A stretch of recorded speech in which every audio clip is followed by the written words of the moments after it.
Hai, Assalamualaikum dan salam sejahtera. Sekali lagi anda bersama saya Fazli Yusof dalam siri video Kuasa Sukses. Kita dapat banyak permintaan untuk memperkatakan tentang tajuk stres, bagaimana untuk mengendalikan stres. Dan kali ini saya akan berkongsi dengan anda 3 perkara simple yang bila anda memahaminya, anda tahu bahawa anda boleh menguruskan stres dengan lebih positif. Sebab apa? Apabila anda berjaya mengendalikan stres, InsyaAllah anda akan mencapai sukses. Semua orang akan menempuhi stres. Semua orang menempuhi stres. Tanpa stres tidak ada sukses. Sebab untuk melakukan sesuatu kerja yang sukar, tubuh kita secara automatik akan mewujudkan situasi stres. Cuma bagaimana untuk menguruskannya dengan baik? Ada orang berjaya menguruskan stres dengan baik, ada orang tidak berjaya mengendalikan stres dengan baik. Dan jikalau anda mahu menggandakan momentum kejayaan anda tidak ada pilihan lain melainkan mempelajari bagaimana untuk mengendalikan stres anda. Tuan-tuan sekalian, ada orang berjaya menempuhi stres dengan positif, dan ada juga orang yang tak berjaya menempuhi stres dengan positif. Dan ini membezakan di antara individu yang menikmati kebahagiaan hidup dan individu yang tidak menikmati kebahagiaan hidup. Dan persoalan yang bermain dalam fikiran anda sekarang, bagaimana untuk saya menghadapi stres secara positif? Saya akan berkongsi dengan anda 3 perkara simple. Yang pertama sekali ialah kita perlu bersangka baik dengan stres. Kita perlu tahu bahawa tubuh kita kadang-kadang perlukan stres untuk meningkatkan fungsi tertentu dalam tubuh kita. Kerana tanpa stres mungkin ada beberapa fungsi yang kita tidak dapat jalankan. Contohnya begini, katakan anda sedang berjalan di lorong, tiba-tiba datang anjing mengejar anda. Apa berlaku? Anda akan berlari melebihi daripada keadaan normal, betul tak? Anda akan berlari. Anda boleh melompat pagar, melompat longkang, melompat pagar. Dan bila keesokan anda pergi, wow, ini longkang yang saya lompat. Kerana apa? Kerana pada ketika itu tubuh anda berada dalam situasi stres yang optimal, yang menyebabkan tubuh anda berada dalam keadaan darurat sehingga dia boleh melakukan sesuatu di luar keadaan normal. Ia diperlukan untuk menggerakkan mekanisme tertentu dalam tubuh kita, tetapi ia tidak boleh berterusan. Seperti sebuah negara, kadang-kadang kita isytiharkan darurat, tetapi negara tidak boleh berterusan darurat. Nanti negara itu tidak baik untuk pembentukan sebuah tamadun.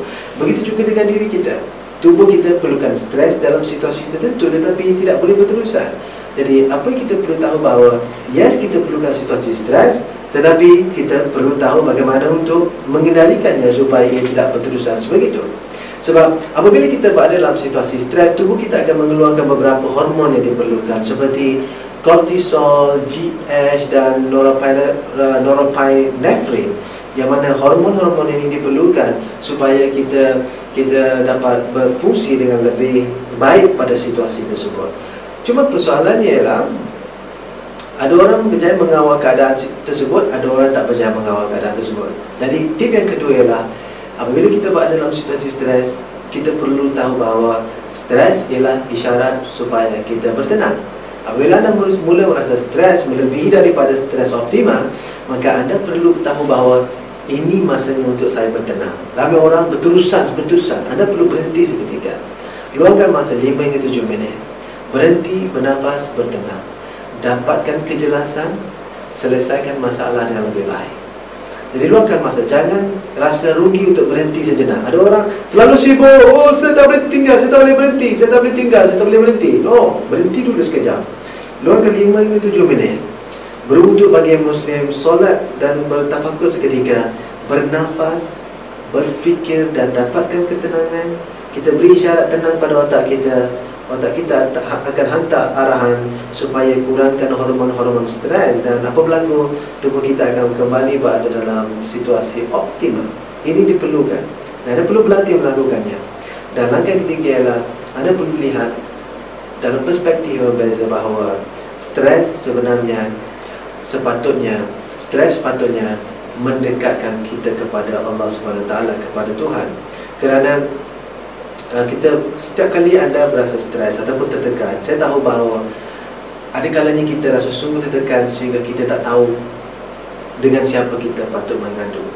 Dalam situasi seperti ini waktu yang terbaik untuk anda mengadu kepada Allah SWT, mengadu kepada Tuhan. Kerana apa?